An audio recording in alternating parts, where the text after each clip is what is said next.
राजा महेंद्रनाथ हर वर्ष अपने राज्य में एक प्रतियोगिता का आयोजन करते थे, जिसमें हजारों की संख्या में प्रतियोगी भाग लिया करते थे और विजेता को पुरस्कार से सम्मानित किया जाता था।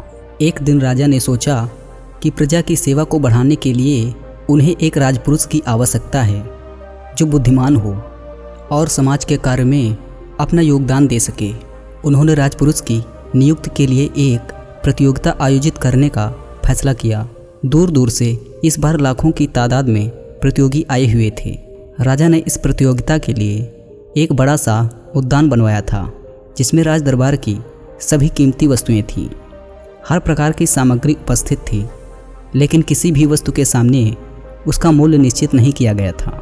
राजा ने प्रतियोगिता आरंभ करने से पहले एक घोषणा की, जिसके अनुसार जो भी व्यक्ति उस उद्यान से कीमती वस्तु लेकर राजा के सामने उपस्थित होगा, उसे ही राजपुरुष के लिए स्वीकार किया जाएगा। प्रतियोगिता आरंभ हुई। सभी उद्यान में सबसे अमूल्य वस्तु तलाशने लग गए। कई हीरे जवाहरात, कई सोने चांदी, कई लोक पुस्तकें, तो कोई भगवान की मूर्ति, और जो बहुत गरीब थे वे रोटी, क्योंकि उनके लिए वही सबसे अमूल्य वस्तु थी। सब अपनी क्षमता के अनुसार मूल्य को सबसे ऊपर आंकते हुए राजा के सामने उसे प्रस्तुत करने में लग गए थे।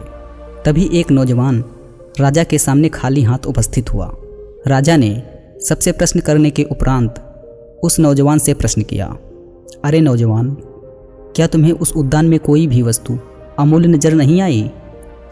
तुम खाली हाथ कैसे आए हो? राजन, मैं खाली हाथ कहाँ आया हूँ, मैं तो सबसे अमूल्य धन उस उद्यान से लाया हूँ। नौजवान बोला, तुम क्या लाए हो? राजा ने पूछा। मैं संतोष लेकर आया हूँ महाराज।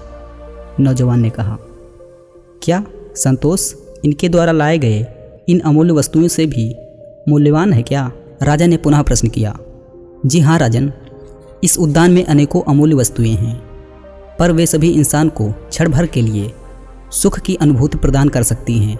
इन वस्तुओं को प्राप्त कर लेने के बाद मनुष्य कुछ और ज़्यादा पाने की इच्छा मन में उत्पन्न कर लेता है। अर्थात इन सबको हासिल करने के बाद इंसान को खुशी तो होगी, लेकिन वह क्षण भर के लिए ही होगी। लेकिन जिसके पास संतोष का धन है, संतोष के हीरे जवाहरात हैं, वह इंसान अपनी असल ज़िंदगी में सच्चे सुख की अनुभूति और अपने सभी भौतिक इच्छाओं पर नियंत्रण कर सकेगा। नौजवान ने शांत स्वर में उत्तर देते हुए कहा। नौजवान को लाखों लोगों में चुना गया और उसे राजपुरुष के लिए सम्मानित किया गया।